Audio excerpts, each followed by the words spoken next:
నమస్తే, welcome to BCN news. నేను విజయలక్ష్మి. ముందుగా ముఖ్యాంశాలు. అమరావతిపై వైసీపీ తీరు అందితే జుట్టు అందకపోతే కాళ్లు అన్నట్టుందన్న తెనాలి శ్రావణ్ కుమార్. విధానపరమైన ప్రకటనలు చేసే అర్హత సజ్జలకు లేదని స్పష్టీకరణ. కూటమి ప్రభుత్వం అధికారంలోకి వచ్చిన 15 నెలల కాలంలో వైద్య ఆరోగ్య రంగాన్ని పూర్తిగా భ్రష్టు పట్టించారు. మాజీ మంత్రి సీదిరి అప్పలరాజు ధ్వజం.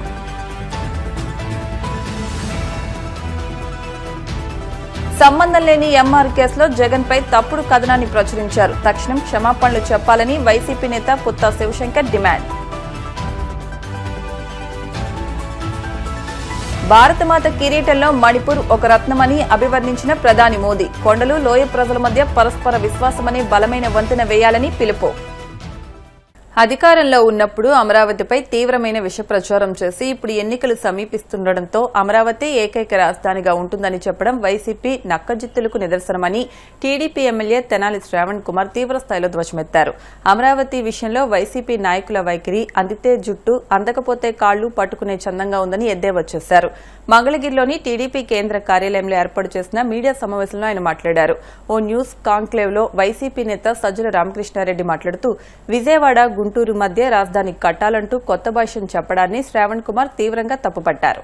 నిన్న వేటు న్యూస్ కాంక్లేవ్ లో వైసీపీ నాయకుడు సజ్జల రామకృష్ణారెడ్డి గారు మాట్లాడిన మాటలు చూస్తుంటే సిగ్గు నాకేం లేదు, నవ్విపోదురుగాక నాకేమిటి సిగ్గు అన్నట్టుగా ఉంది.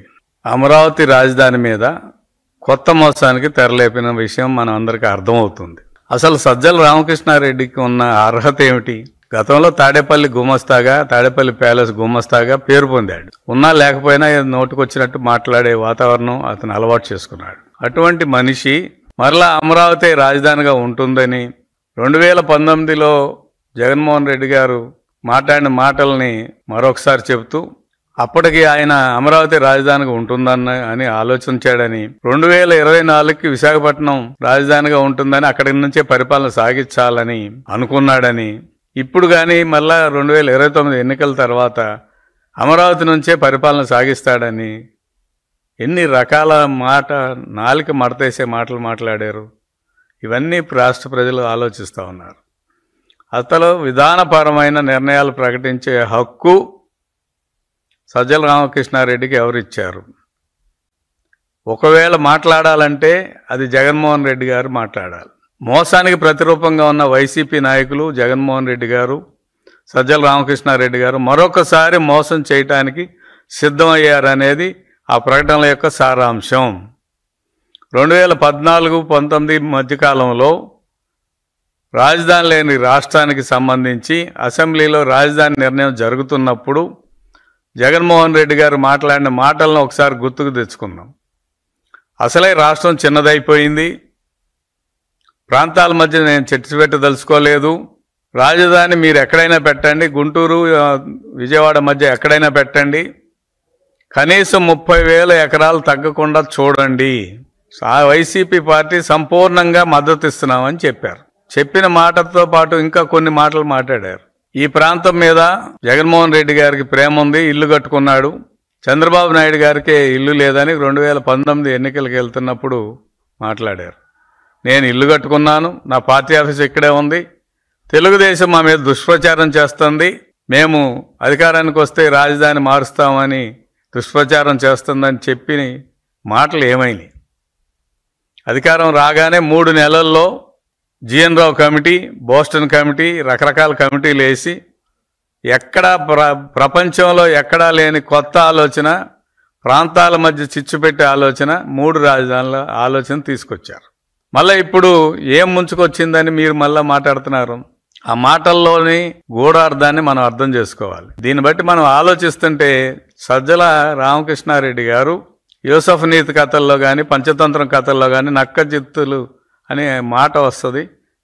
నక్క లాంటి తెలివితేటలు లేదా నక్క తోలుకు కప్పుకున్న తోడేళ్ళలాగా మాట్లాడినగా అర్థం మనకు అర్థం అవుతుంది. రాష్ట్రంలో 17 ప్రభుత్వ మెడికల్ కాలేజీలను ఆర్థిక ఇబ్బందులు లేకుండా పూర్తి చేసేందుకు సీఎంగా వైఎస్ జగన్ పక్కా ప్రణాళికను అమలు చేస్తే కూటమి ప్రభుత్వంలో సీఎం చంద్రబాబు వాటిని ముందుకు తీసుకెళ్లకుండా కుట్రతోనే సేఫ్ క్లోజ్ పేరుతో మూసేశారని మాజీ మంత్రి సీదిరి అప్పలరాజు మండిపడ్డారు.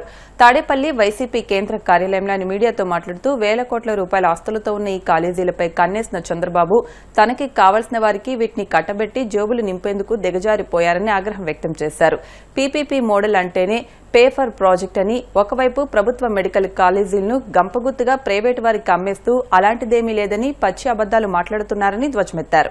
దేశం మొత్తం మీద కూడా ఏదైనా ఒక పండుగ వస్తే మన రొటీన్ గా పేపర్లోనూ టీవీల్లోనూ చూసేటటువంటి ప్రకటనలు ఏంటి? వినాయక చవితి సందర్భంగా మెగా సేల్, దసరా సందర్భంగా మెగా సేల్ ఆఫర్లు 30%, 50%, 90%. మన దగ్గర ఫ్రీ. గవర్నమెంట్ ఆఫ్ ఆంధ్రప్రదేశ్ అయితే ఫ్రీ ఫ్రీ ఫ్రీ. ఆ మాదిరి ఒక పండుగ సెలెక్ట్ చేసుకోవడం, ఒక ఆఫర్ ప్రకటించడం, తద్వారా ప్రభుత్వంలో ఉన్నటువంటి సంస్థల్ని ప్రైవేట్ వ్యక్తులు కట్టబెట్టేయడం. ఈ మెగా సేల్ చేయడానిక మీకు అధికారం ఇచ్చింది? దేశంలో ఎవరికి కట్టబెట్టని విధంగా మీకు అధికారం ఇచ్చింది? ఈ రాష్ట్రాన్ని అమ్మేయడానిక? మళ్ళీ ఒక్కొక్క మంత్రి వచ్చి మాట్లాడుతున్నారు. నిన్న హోంమంత్రి, ఆ ముందేమో what is that medical and health minister, finance minister అందరూ కూడా పీపీపీ అనేది చాలా అద్భుతమైనటువంటి విధానం, పీపీపీ మోడల్లో ప్రభుత్వానికి నష్టమేం లేదు, ప్రజలకేమో నష్టమేం లేదు అని దాన్ని సమర్థించుకోవటం. ఈ సమర్థించుకోవడం ఏంటండి నాకు అర్థం కాదు. అంటే మీరు ఇది ఒక ట్రయల్ రన్ కింద మీరు షార్ట్ చేస్తున్నారా? మెడికల్ కాలేజీల్ని ప్రైవేట్కి ఇవ్వడం అనేటటువంటి ప్రక్రియ ఓ ట్రయల్ రన్ కింద మీరు టేకప్ చేస్తున్నారా? రాబోయే రోజుల్లో ఇలాంటివి మరిన్ని మనం చూడబోతా ఉన్నామా? ఎడ్యుకేషనల్ ఇన్స్టిట్యూట్స్, స్కూల్స్, మంచి మంచి స్కూల్స్ ఏమని ఉంటే ప్రైవేట్ వాళ్ళకి ఇచ్చేయటం. కొన్ని బ్రహ్మాండమైనటువంటి రెసిడెన్షియల్ స్కూల్స్ ఉన్నాయి, ఏపీఆర్ స్కూల్స్, వాటిని ఇచ్చేస్తారా? ఆల్రెడీ హాస్పిటల్స్ ఎలాగో ఇచ్చాడని చూస్తున్నారు. టూరిజం డిపార్ట్మెంట్ పూర్తిగా అమ్మకానికి పెట్టేశారు. టూరిజం డిపార్ట్మెంట్ లో ఇంకా ప్రభుత్వ ఆధ్వర్యంలో ఏముంది? ఇంకా రుషికొండలో జగన్మోహన్ రెడ్డి గారు కట్టినారు కాబట్టి బిల్డింగ్, దాన్ని కూడా ప్రైవేట్ కి ఇచ్చేస్తే గొడవ చేస్తారని ఆగున్నారు, కానీ లేకపోతే అది ఇచ్చేస్తారు. మీరు ఈ రాష్ట్రంలో ఉన్నటువంటి అన్ని టూరిజం ఆఫీసులను కూడా ఆల్రెడీ అమ్మకానికి పెట్టేశారు. ఒక డిపార్ట్మెంట్కి దుకాణం, ఒక డిపార్ట్మెంట్కి తాళం వేశారు. ఇప్పుడు హాస్పిటల్స్ మీద పడ్డారు, మెడికల్ కాలేజ్ మీద పడ్డారు, ఆరోగ్యశ్రీ మీద పడ్డారు. పీపీపీ మోడల్ టేకప్ చేయడం అనేటటువంటిది ట్రయల్ రన్. ఇంకా రాబోయే రోజుల్లో మరింత ఉధృతంగా, మరింత ముమ్మరంగా ఈ సేల్ అనేటటువంటి కార్యక్రమాన్ని టేకప్ చేయబోతున్నారని చెప్పడానికి మంత్రులు మీడియా ముందుకు వచ్చి దాన్ని సమర్థించుకోవడం సిగ్గు లజ్జ ఉందా? ఆ మాట్లాడే మంత్రులకు ఎవరికైనా? అన్ని ప్రైవేట్ వాళ్ళకి ఇచ్చేసేది మీకెందుకు ప్రభుత్వం? మరి మీరు కూడా రిజిగ్నేషన్లు ఇచ్చేసి ఎవరైనా కన్సల్టెంట్లు పెట్టుకోండి, కన్సల్టెంట్లు పెట్టుకోండి, వాళ్ళ డిపార్ట్మెంట్ రన్ చేస్తారు కదా ప్రైవేట్ గా. మా హోంమంత్రి వంగలపూడి అనిత గారు ఏం మాట్లాడుతున్నారమ్మా? మీరు ఓ దళిత కుటుంబంలో పుట్టి గవర్నమెంట్ టీచర్ గా పనిచేసిన మీరు పేదలు, ప్రజలకు చెందాల్సినటువంటి ఆస్తుల్ని, వాళ్ళ హక్కుల్ని, వాళ్ళ ఆత్మాభిమానాన్ని, వాళ్ళ గౌరవాన్ని ఈరోజు చంద్రబాబు నాయుడు గారు పీపీపీ మోడల్లో ప్రైవేట్ వ్యక్తులు కట్టబెడతా ఉంటే నువ్వు వచ్చి సమర్థిస్తూ మాట్లాడతావా? సిగ్గుగా అనిపించడం లేదా? దీనికానికి మంత్రిని చేసింది, దీనికానికి ఇన్ని అవకాశాలు ఇచ్చింది ప్రజలు. నీ మంత్రి పదవి కాపాడుకోవడానికి నీ తాపత్రయం తప్ప మరొకటి కాదు. మీ పేషీల్లో ఏదో జరుగుతుందని చెప్పి ఈనాడులో వార్తలు రాశారు. మీ పేషీ రికమెండేషన్ ద్వారానే మొన్న ఎవరికో పెరోల్ వచ్చిందని చెప్పి కూడా బాకాలు ఊదేటటువంటి మీడియాలోనే వార్తలు వచ్చినాయి. అంటే మీ మంత్రి పదవికి ముప్పు ఉంది కాబట్టి మిమ్మల్ని మంత్రి పదవి తీసేస్తారన్నటువంటి భయంతో మీరు ఈ రోజు వచ్చి పీపీపీ మోడల్ని సమర్థిస్తా ఉన్నారు. సిగ్గుగా అనిపించడం లేదమ్మా? పీపీపీ మోడల్లో అద్భుతంగా ఉంటే మరి all India institute of medical sciences ని గవర్నమెంట్ ఆఫ్ ఇండియా ఎందుకు పీపీపీ మోడల్లో ఇవ్వడం లేదు? మీరు మంత్రిగా అన్ఫిట్. అసలు మీరు గాని ఆరోగ్య శాఖ మంత్రి గాని బోత్ ఆర్ యూ అన్ఫిట్. ఎందుకు పనికిరారు మీరు ఇద్దరు కూడా. నాకు తెలిసి మీకు కానీ ఛాన్స్ ఇస్తే ఈ మంగళగిరిలో ఉన్న ఎయిమ్స్ కూడా ఇలాగే అమ్మేసేవారేమో. మీరు ఎటు వెళ్తుంది గవర్నమెంట్? ఏమనంటే మా దగ్గర డబ్బులు లేవు, రాష్ట్రానికి అంత ఆదాయం లేదు. మరి మీరు చేస్తున్నటువంటి అప్పులేంటి? ఈ 2,15,000 కోట్లు 15 నెలల్లో మీరు అప్పు చేశారు. మరి ఈ డబ్బులన్నీ ఏం చేస్తున్నారు? మీకు నచ్చిన బిల్డింగ్లు మీకు నచ్చినట్టు చేసుకోవడానికి, ఎంత అప్పు చేయడానికైనా మీరు వెనుకాడరు. పేద విద్యార్థులకి మంచి చేయడానికి, పేద ప్రజలకు నాణ్యమైన వైద్యం అందించడానికి, ఒక క్వాలిటీ మెడికల్ ఎడ్యుకేషన్ తయారు చేయడానికేమో మీ దగ్గర ఆదాయం లేదా? డబ్బులు లేవా? ఏం మాట్లాడుతున్నారు? సంబంధం లేని ఎంఆర్ ప్రాపర్టీస్ కేసులో జగన్ను ఏ1 నిందితుడు అంటూ ఈనాడు పత్రిక ప్రచురించిన తప్పుడు కథనాన్ని వైసీపీ అధికార ప్రతినిధి పుత్తా శివశంకర్ రెడ్డి తీవ్రంగా ఖండించారు. తాడేపల్లి వైసీపీ కేంద్ర కార్యాలయంలో ఆయన మీడియాతో మాట్లాడుతూ చంద్రబాబు ఆనందం కోసం రామోజీరావు కుమారుడు చెరుకూరి కిరణ్ జర్నలిజాన్ను సమాధి చేస్తూ వైసీపీపై తప్పుడు రాతలు రాయడమే ఈనాడు లక్ష్యం అన్నట్లుగా పత్రికను నడుపుతున్నారని మండిపడ్డారు. ఎంఆర్ ప్రాపర్టీస్ కేసులో జగన్ నిందితుడిగా ఉన్నట్లు ఒక్క ఆధారమైనా చూపగలరా అని ప్రశ్నించారు. అసత్యాలను ప్రచారం చేస్తూ వారికి బుర్రలో ఏది తడితే అది కథలుగా, ఒక ఊహాగానాలుగా, ఒక ఎదుటి వ్యక్తి క్యారెక్టర్ని అసాసినేట్ చేసే విధంగా ఆ యొక్క తప్పుడు కథనాలు రాస్తూ ఇష్టం వచ్చినట్లు ప్రవర్తించేటువంటి ఆ యొక్క ఈనాడు పత్రిక ఎప్పటిలాగే రామోజీరావు ఉన్నప్పుడు ఒక రకంగా రాస్తే, రామోజీరావు పోయిన తర్వాత వాళ్ళ కొడుకు కిరణ్ ఇక చంద్రబాబు గారికి ప్రాపకం చేస్తూ ఈనాడు పత్రికల పేరు మార్చి చంద్రబాబు పత్రికో, అబద్దాల పత్రికో, లేకపోతే గనక అన్ని వాల్యూస్ వదిలేసిన జర్నలిజం అనేటువంటి పేరు పెట్టుకుని నడిపితే బాగుంటది.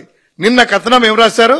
జగన్ కు నమ్మిన బంటంట అత్యంత సన్నిహితుడు ఎంఆర్ ప్రాపర్టీస్ లో ఆ కుంభకోణంలో ఉన్నట్టు సునీల్ రెడ్డి కీలకమని రాసి, ఎంఆర్ ప్రాపర్టీస్ కుంభకోణంలో జగన్ A1 కాగా సునీల్ రెడ్డి A7, ఆ ఎంఆర్ స్థల విక్రయాల్లో జరిగినటువంటి లూటీ ద్వారా ఆ సొమ్ముతో దాదాపు కొన్ని కోట్ల ఖర్చు అది చేశారని అరెస్ట్ అయ్యారనేటువంటిది A1 జగన్మోహన్ రెడ్డి గారు అనేసి నేను చేసింది. కనీసం జర్నలిజం చేస్తున్నారా, బ్రోకరిజం చేస్తున్నారా, లేకపోతే గనక ఇంకోటి ఏం చేస్తున్నారు? కనీసం వార్త ప్రచురించేటప్పుడైనా కూడాను ఆ వార్తలో నిజమెంత, మనం పాఠకులకు ఏం చెప్తున్నాము, ఎవరి మీద రాస్తున్నాం అనేటువంటి సోయ కూడా రాకుండా రాస్తారా? లేకుంటే ఏముందిలే మేము ఎడ రాసినా కూడాను పాఠకులు మేము చెప్పింది కరెక్ట్ అని నమ్ముతారు కదా అనేటువంటి రాస్తారో తెలియదు. కానీ ఈ యొక్క ఎంఆర్ ఆ కేసులో A1 జగన్ నిందితుడా? ఒక్కసారి పబ్లిక్ డొమైన్ లో ఉంది, ఆ ఈ కోర్ట్ అనేటువంటి అప్లికేషన్ లో కూడా కోర్టు వారి దగ్గర కూడా ఉంది. ఈ యొక్క నిందితుల జీవితం అక్యూజుల లిస్ట్ లో చూస్తే A1 ఎవరు? బీబు ప్రసాద్ ఆచార్య. A2 ఎవరు? MR properties PJSC. A3 MR hills township. A4 MR MGF. A5 stylish homes. A6 Kone Rajendra Prasad. A7 Nared Sunil. A1 Jagan అని రాస్తారా? సిగ్గుగా లేదా? కనీసము ఏదో ఆ రిపోర్టర్ ఏదో తప్పుడుగా ఏమైనా ప్రచురించారేమో, ఈ రోజు సవరణ ఏమన్నా ఇస్తారేమో అని ఈ రోజు పేపర్లో చూసాము. A1 జగన్ అనేటువంటి రాసింది తప్పు రాశాము, దాన్ని సవరించుకుంటాము అని ఒక మోరల్ ఎథిక్స్ ఉన్నటువంటి జర్నలిజం చేస్తారు. మాకెక్కడున్నాయి మోరల్స్? బరి తెగించాము, చంద్రబాబుకి ఏం కావాలంటే చేస్తాము, దాసోహం అయ్యాము, చంద్రబాబు పడే బిస్కెట్లకు మేము వెంపర్లాడతాము అనేటువంటి రీతిలో ఈ రోజు ఇలా దిగజార్చిన జర్నలిజం చూస్తా ఉంటే సిగ్గుగా అనిపించడం లేదా కిరణ్? అత్యంత సన్నిహితుడు, జగన్ కి నమ్మిన బంటంట. ఎప్పుడైనా ఈ సునీల్ అనేటువంటి వ్యక్తి, ఆయన న్యాయవాది, బిజినెస్ మ్యాన్, ఏ రోజైనా కూడా గత 5 సంవత్సరాల్లో జగన్మోహన్ రెడ్డి గారు ముఖ్యమంత్రిగా ఉన్నప్పుడు ఇక్కడికి ఎప్పుడైనా కూడా వచ్చారా? ఎక్కడైనా ఇన్వాల్వ్ అయ్యారా? ఒక్క ఆధారం చూపించగలరా? అత్యంత సన్నిహితులు అది అంటున్నారు కదా, ఏ సూట్ కేసు కంపెనీలు తయారు చేశారు, ఇది చేశారని. ఎవరంటే నమ్మిన బంటులు అత్యంత సన్నిహితుడు ఎట్లా కిరణ్? చంద్రబాబుకు మీ నాన్న ఇంతకుముందు అత్యంత సన్నిహితుడు, ఇప్పుడు చంద్రబాబుకు మీరు అత్యంత సన్నిహితులు. చంద్రబాబుకు అత్యంత సన్నిహితులు బిఆర్ నాయుడు, అత్యంత సన్నిహితులు రాధాకృష్ణ. ఎందుకంటే ఆయనకి ఏం కావాలో మీరు రాస్తా ఉంటారు, ఆయన ఇబ్బందుల్లో పడకూడదు, జాకీలేసి లేపుతా ఉండాలా. అటువంటి సన్నిహితులు, అటువంటి నమ్మిన బంట్లను చంద్రబాబు పెట్టుకున్నారు. మీరంతా బంట్లు, వాళ్ళ బంట్లు ఎట్లయితే? ప్రభుత్వ పాఠశాలలో సౌకర్యాల కల్పనకు అన్ని చర్యలు తీసుకుని మెరుగైన విద్యాబోధన అందేలా చూస్తామని కడప ఎమ్మెల్యే మాధవిరెడ్డి తెలిపారు. కడప నగరం మోచంచంపేట సాలె నాగయ్య వీధిలో ఉన్న నగర పాలకోన్నత పాఠశాలను ఆమె పరిశీలించారు. ఉపాధ్యాయులతో మాట్లాడి అక్కడి సమస్యలను తెలుసుకున్నారు. ఈ సందర్భంగా ఎమ్మెల్యే మాట్లాడుతూ పాఠశాల తరగతి గదులను గత వైసీపీ ప్రభుత్వం విస్మరించడంతో పాఠశాల ఎలాంటి అభివృద్దికి నోచుకోలేదని ఆవేదన వ్యక్తం చేశారు. కూటమి ప్రభుత్వం P4 కార్యక్రమంలో భాగంగా టీడీపీ రాష్ట మైనార్టీ ఉపాధ్యక్షుడు జిలానీ బాషా ఆర్థిక సహకారంతో పాఠశాల తరగతి గదుల అభివృద్ది పనులను చేపడుతున్నామన్నారు. పాఠశాలకు భవిష్యత్తులో ఎలాంటి అవసరమున్నా తన వంతుగా తోడ్పాటు అందిస్తానన్నారు. ఇప్పుడు కాసేపు ప్రకటనలు.